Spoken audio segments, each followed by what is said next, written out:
Bye-bye. You're crazy! Now, you can jump if you want to, but you'll be taking me with you, and that makes you a murderer. Okay? Come on, let's go You back. bastard! Yeah, you'll be killing a cop. Now, Yeah, I'll be killing a psycho nutcase! Yeah, a psycho, but I'm still a cop. You coming in? Come on, I'm going in. Fuck you! I'm jumping! Do you really want to jump? Do you want to? Well, then that's fine with me. Come on, let's do it, asshole. Let's do it. I want to do it. I want to do it. What do you mean?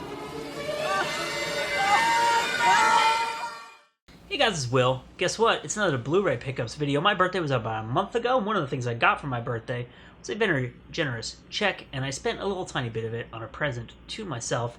I hopped on eBay, and what did I buy for myself? Wait for it. Wait, maybe you saw it there. Wait for it. Wait for it. Hell yes. Lethal Weapon Blu-ray box set. Look at this bad boy. This is thick. I love the Lethal Weapon movie. So Lethal Weapon 3 came out when I was 10 and maybe 9. And I saw that on VHS at a friend's house, like at a sleepover, and I absolutely loved it. I loved Riggs and Murtaugh, like the dynamic between them, the action plot, just like everything about it blew me away. So I saw the first one, I saw the second one. When the fourth one came out, I saw that, and I've actually been revisiting these films recently and really, really enjoying them. And there are a lot of movies I find that I loved as a kid that I rewatch as an adult, and I don't dislike them, but they don't do as much for me. And obviously that's not true with like the classic like Terminator 2 is a movie I loved as a kid. I watched Terminator 2 recently. It's still a phenomenal film. But a lot of those kind of like action movies that I watched back on the day on VHS or whatever are not as appealing to me as an adult.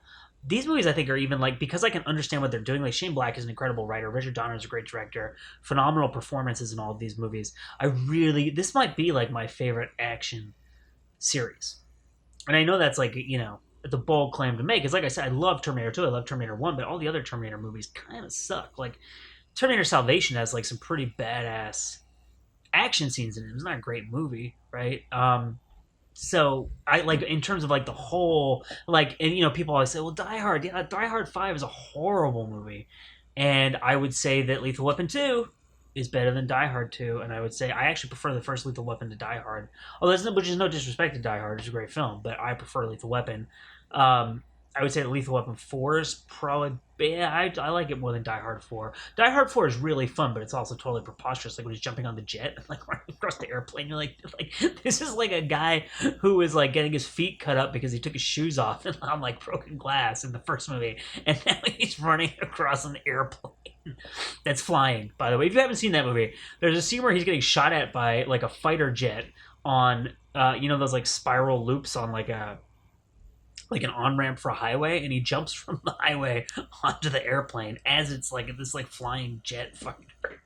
Anyway, it's not a bad movie. It's really fun, but I don't think I like it as much. I'm just blabbing about nothing now. So anyway, I was unaware that this had come out until about 6 months ago, and I was at Best Buy, I think, and I was like, I should get the Lethal Weapon movies, because I had just rewatched the third one with Mike. I was like, I should get the Lethal Weapon movies. I think it was less than 6 months ago on DVD or Blu-ray or whatever. And I looked around, and all I could find was this crappy, like $6 DVD that had all 4 of them on it. I'm like, I don't know, I don't really want that. So I went home and I Googled it, and I found this. And because I had never heard of it, I was a little bit skeptical. So I'm like, usually when they put out like definitive box set releases of big series like this, there's a big marketing campaign, and someone like me who collects a lot of physical media, obviously, and is like kind of entrenched in that world, would know about it being released, and I didn't know anything about it. So then I went and read about it, and I found a review on one, like a pretty reputable site. It may have been Blu-ray.com or like DVD Beaver or one of those, who like they dive like really deep down into the technical specifications, and they have screenshots and like side by side with previous releases and all that kind of thing. And they gave this like a really glowing review, and they were like, this is a really fantastic HD remaster. And they went back to the film prints, and like they went so far as to, you know, discuss things with the director and the cinematographer to make sure that the remaster preserved their vision, and then they didn't change things solely for the sake of like clarifying them for like, you know, because you know, sometimes when they do these remasters, they'll take a dark scene and they'll brighten it up a little bit. And they actually went to the DP and they're like, this scene is supposed to be dark, right? Yeah, okay, so we're not going to do that with this scene.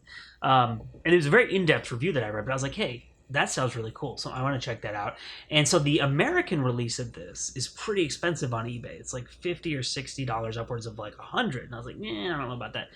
This is the British release, and I found this for only $27 or $25 or something like that, and it was pretty cheap shipping. sheep sheep shipping. Don't chip the sheep. It was cheap shipping. And so it has the 15 rating here, so you can tell it's British. It's supposedly region free. I have an all region or multi-region or whatever Blu-ray player, so even if this is British region encoding, I can still watch it. I can't see anywhere on here where it says what the region encoding is. So it's possible, I haven't tried watching it yet. It's possible it is region free, and it's possible that it is a region B British release. Either way, I'll be able to watch it, but I will report back to you on what it is. But here you can see Raisin Murtaugh there. And so this is a slipcase. And here we go with the inside case. Pretty much the same thing as a slipcase, right? And then you have the movies, and this is 5 discs. So there is a whole disc of bonus materials on here. And so I'm just going to kind of show these off to you real quick. Here we have the first movie. So this is not the director's cut of the first movie, but it has a fair number of deleted scenes on it. And so I'm assuming that those are the scenes that go into making up the director's cut. And honestly, I prefer the theatrical cut to the director's cut. I know that's heresy for some people to say. I think that there are some scenes that were put back in for the director's cut that kind of slow the pace of the movie. Honestly, like in the director's cut, Riggs has 2 character introductions. And I really like both of those scenes, but I also like that in the theatrical one, they picked one of them and stuck with it. So this has commentary with director Richard Donner on it. It has Honeymoon Suite, Lethal Weapon music video, and a trailer on it. And each one of there are bonus features on each one of the discs, but there's not a ton because there is the bonus disc of, and interestingly enough, this is rated 18, but the box says 15 on it. So it says 15 here. Did I misread that, or does it say... Yeah, it says 18 in Ireland, 15 in the UK. That's interesting. Anywho, so that's Lethal Weapon 1 and Lethal Weapon 2, one of the best sequels ever. I just rewatched this recently for the first time in like 15 or 20 years maybe. It's so good. It's like a perfect sequel, and it's very topical.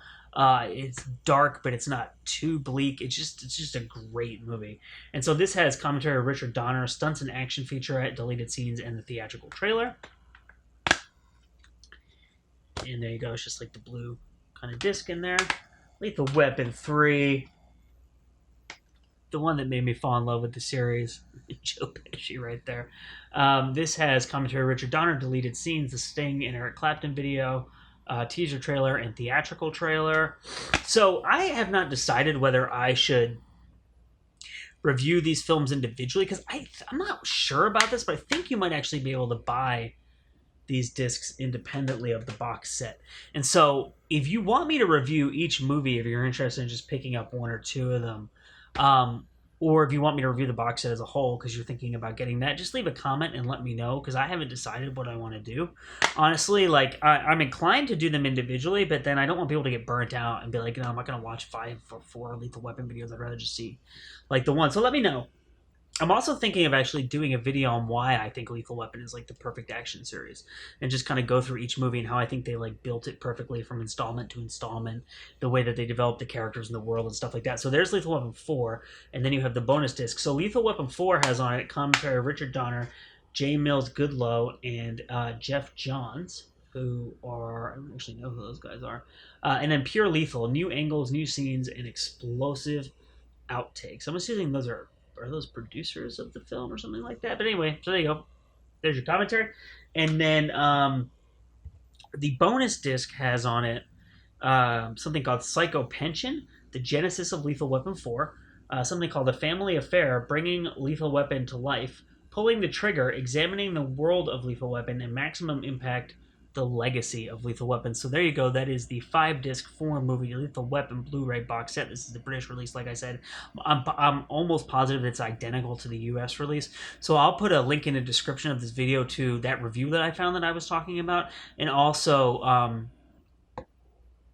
I guess you can buy this on eBay. I don't need to put a link to where you can buy it. I'm pretty sure it's on Amazon too, or wherever you buy stuff. eBay is always the first place that I look, but wherever you buy Blu-rays, you can probably find some version of this release. My name is Will. Thank you so much for watching. I'm really excited to dig into this, and we will see you next time.